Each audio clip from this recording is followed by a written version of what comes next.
Hey, this is Carlos Solis, founder and owner of Ridgepoint Medical Pharmacy and the new program, Your Lifestyle RX. You know, becoming a pharmacist was one of my life's dreams, and now my newest life dream is becoming a health coach. And one of the things that I learned most recently in one of my seminars in Los Angeles, this just a couple of weeks ago, was to learn to think big. In my case, probably relearn to think big. Because I had to think big when I was young in order for me to become a pharmacist.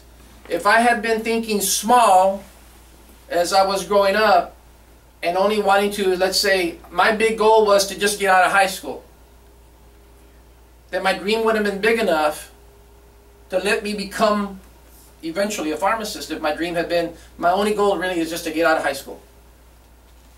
So I want you all to think about that. If I had thought small when I was growing up, I wouldn't be a pharmacist today. Because my dream, if it was just to get out of high school, or just to get out of the home, or to get married, or whatever my dream was, then that dream would have limited me to whatever it was that I was thinking of at that time. It's not too late to think big, regardless of your age. I'm thinking big again. I'm already over 50. My goal right now, this time in my life, is to help others think big as well, because I have finally really realized that I can't get bigger than where I'm at now without other people thinking big along with me. And so I need your all's help in thinking big. Feel the fear. In your mind, if you close your eyes and you think about what you want to accomplish, here at Ridgepoint Medical Pharmacy, or with Your Lifestyle RX, or even within your own personal lives, you're going to feel the fear if you really think about it and you try to visualize what you want to do. Because when you start feeling the fear, you start thinking about all the thoughts that are going to come up when you take that first step. And some of those thoughts are, and I put them on that piece of paper that I gave you, are: 1, I don't deserve it. I'm a bad person. I've always been told in my life that this is as much as I'm ever going to get. What are those fears that you have in your head? What is it that's keeping you from moving forward? People are going to make fun of me if I try to do something more than what I have. People are going to remind me of all the past mistakes that I've made. People are going to remind me that you've tried before and you failed, so why try now? Or is it yourself saying, I've tried 100 times, 1,000 times to do more for myself, and I always end up in the same place? So what are those fears for you? When you read that piece of paper, did any of those come out to think about and say, you know what, some of these fears I have myself? Some of the very thoughts that I put on that piece of paper may be a reflection of some of your own inner thoughts that you don't even think about, but once you put it on paper, you go like, you know what, I think I have some of those thoughts that might be holding me back. I don't think about them as thoughts that I have in my head, but now that I see them on a piece of paper, they are actually thoughts that I probably have considered in my mind as reasons why I shouldn't move forward with doing the things that I know I need to do if I want to reach a more fulfilled, a happier person or lifestyle for myself and my family. Look at the fears directly in the eyes and say, you know what, fears, get out of the way because I'm moving forward. Feel the fear and do it anyway. Trust me, I mentioned before that going to Los Angeles and meeting up with my mentor and friend, JJ Virgin, I knew that I was going to have to face the fear of realizing that I hadn't accomplished all the things that I had wanted to before I went to that meeting. And even today, even this week, I had an employee remind me that, hey, what is it that you need me to do to help Your Lifestyle RX keep moving? And I had to think about it. So last night I made a commitment. I got my my schoolwork done for the Institute of Integrative Nutrition, which is the school that I'm studying for to become a certified health coach. And it'd be easier for me to push off my schooling and focus on Your Lifestyle RX. But I find that doing the schooling is also very important for the development of the new program I'm trying to create here at Ridgepoint. So I've got to make time for both. I've got to balance between continuing to learn so that I become a better informed health coach and find new strategies on how I'm going to work with my future clients, But at the same time, I've got to help develop the business part of your Lifestyle RX so that it starts producing income to support my desire to help others. Keep in mind, guys, we can't help others until we create an environment where we have enough in ourselves, not only emotionally but financially, so that we can extend ourselves out into the community. We need to have income coming in to support our cause. That's why you hear about foundations for the needy, or for the blind, or for cancer, or for breast cancer, or for whatever the need might be, for autism. Because people realize that there needs to be money to help fuel the research that's needed to find the discoveries to the cures for these particular illnesses. We need to create in our minds that we're doing the same thing here at Ridgepoint Medical Pharmacy. We've got to create an environment here that is going to also require financial support so that we can move forward with helping the community. Let me tell you something, guys. It starts with yourselves first. You've got to learn to help yourself first before you can help others. Keep in mind that helping yourself doesn't mean that you got to do it alone.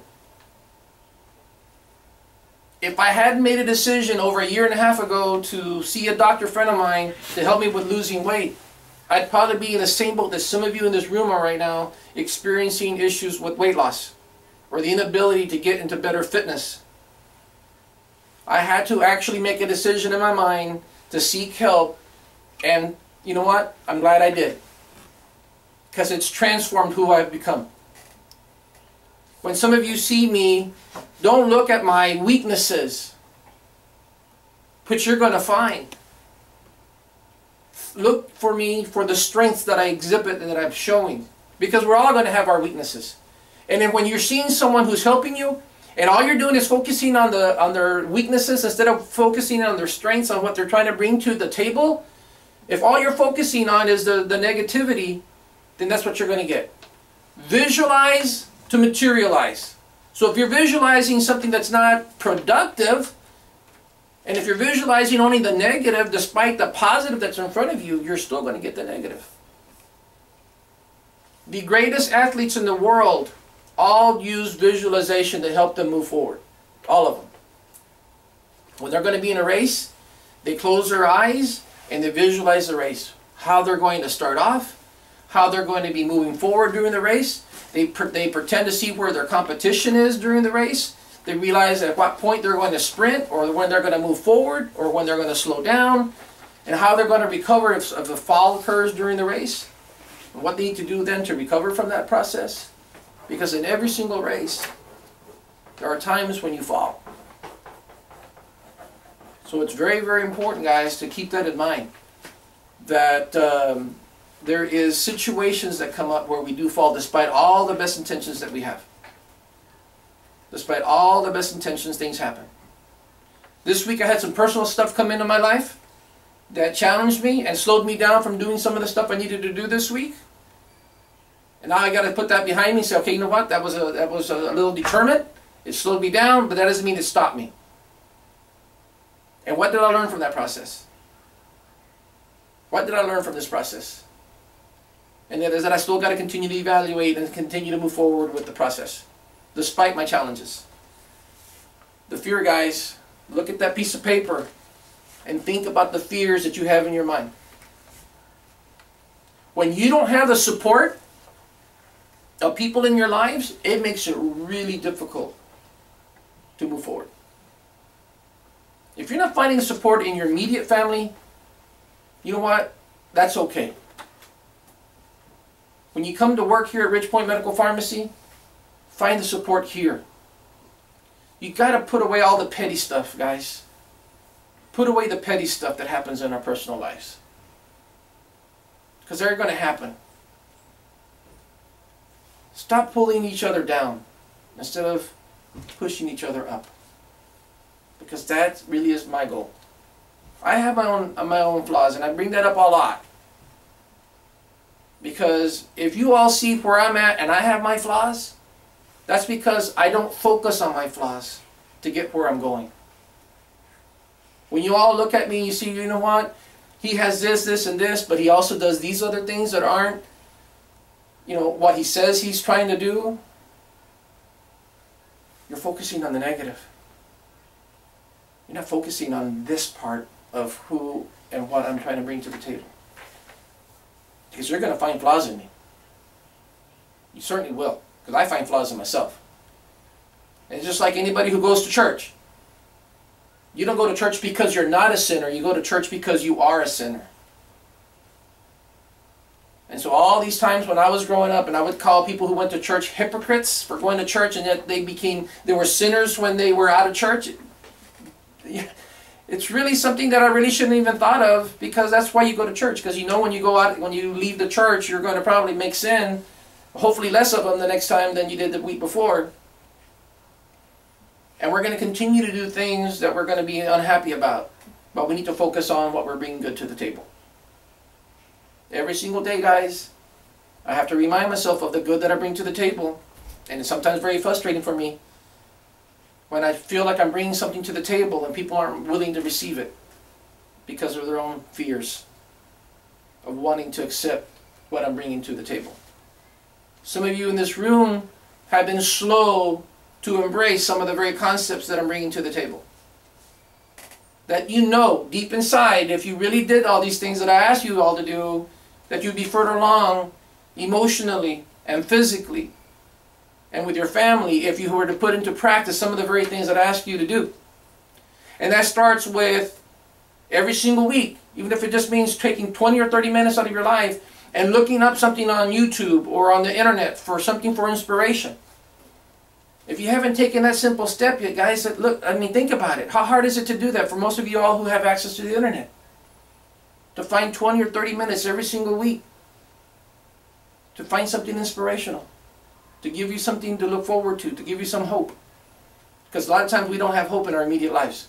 There's a lot of stuff that happens in our lives that sometimes brings us down.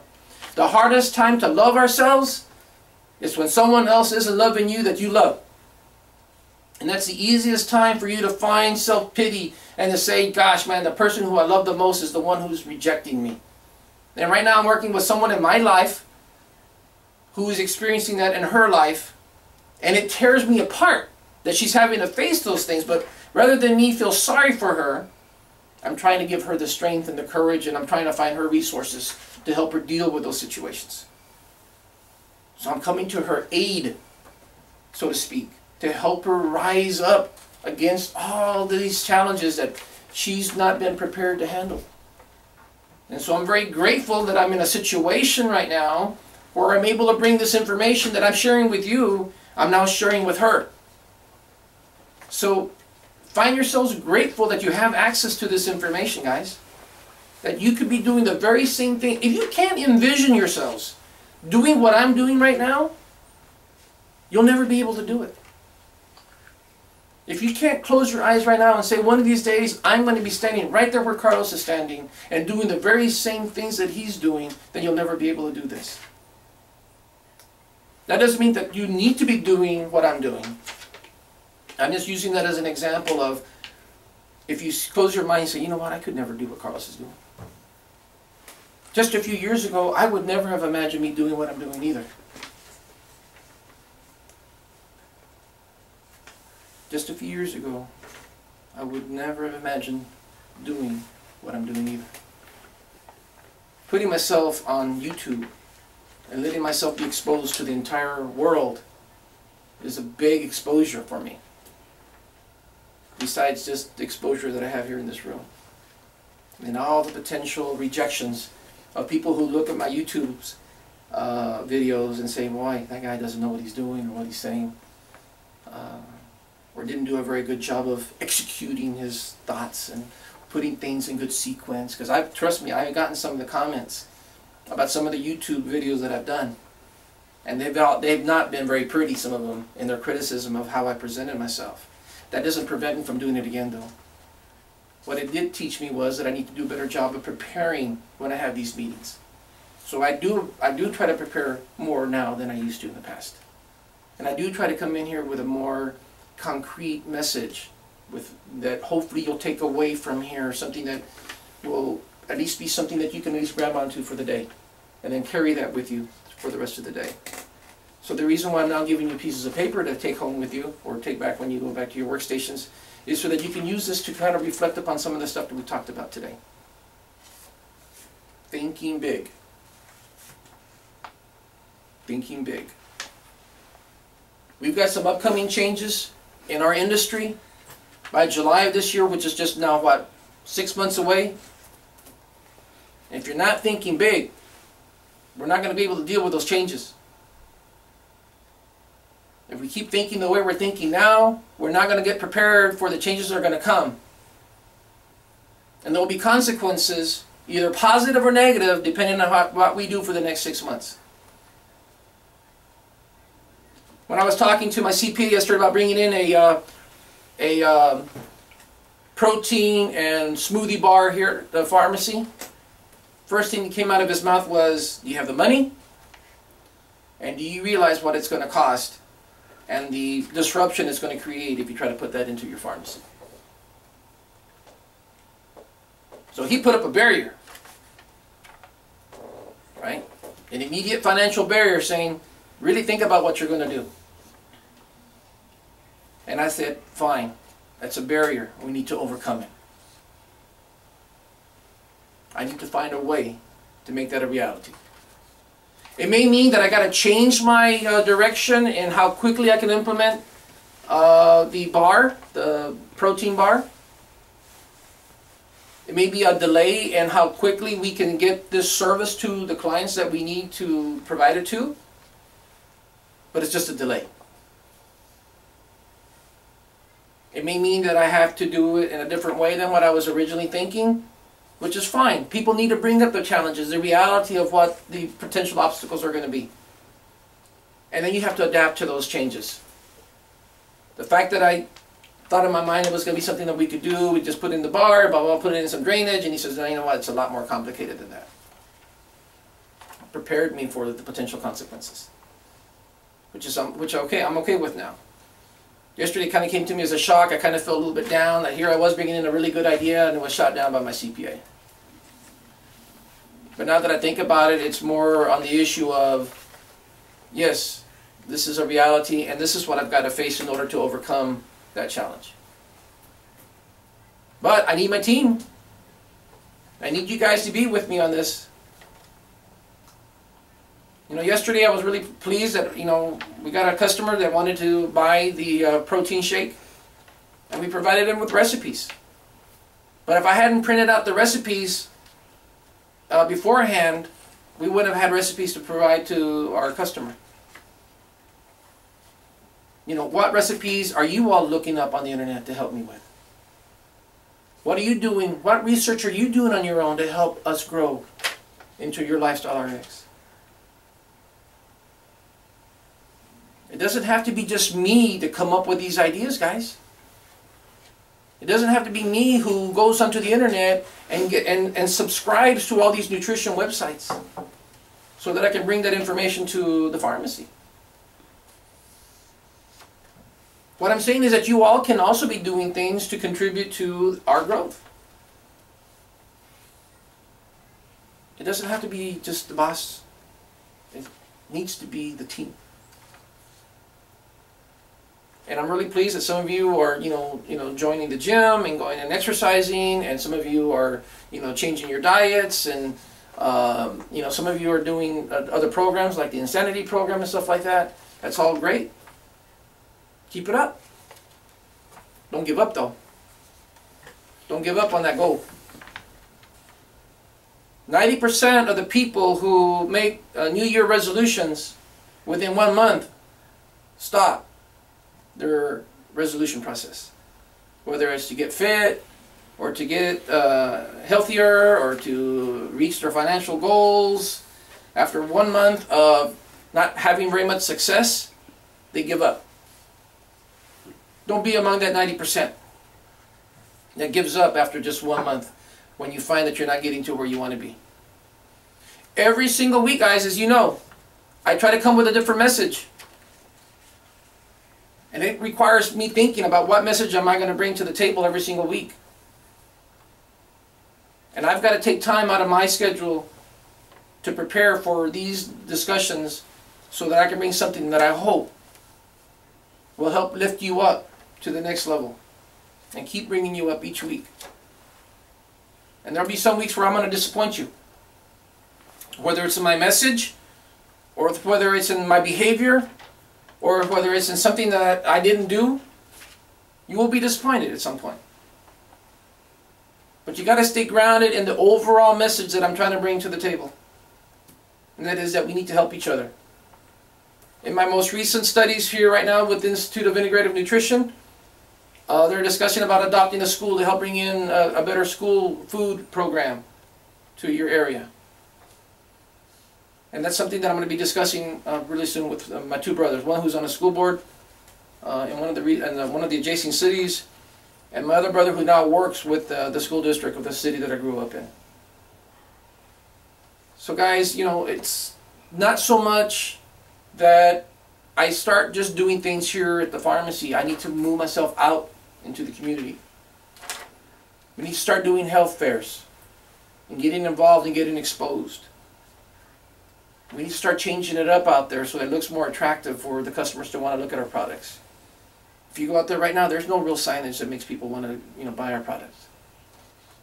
So whoever has a creative mind in this room that could help bring in, you know, nicer pictures to draw attention to our product line, to make it move, you know, bring your ideas to the table. So again, in conclusion, let's think big, feel the fear, and do it anyway. Thanks for your time this morning.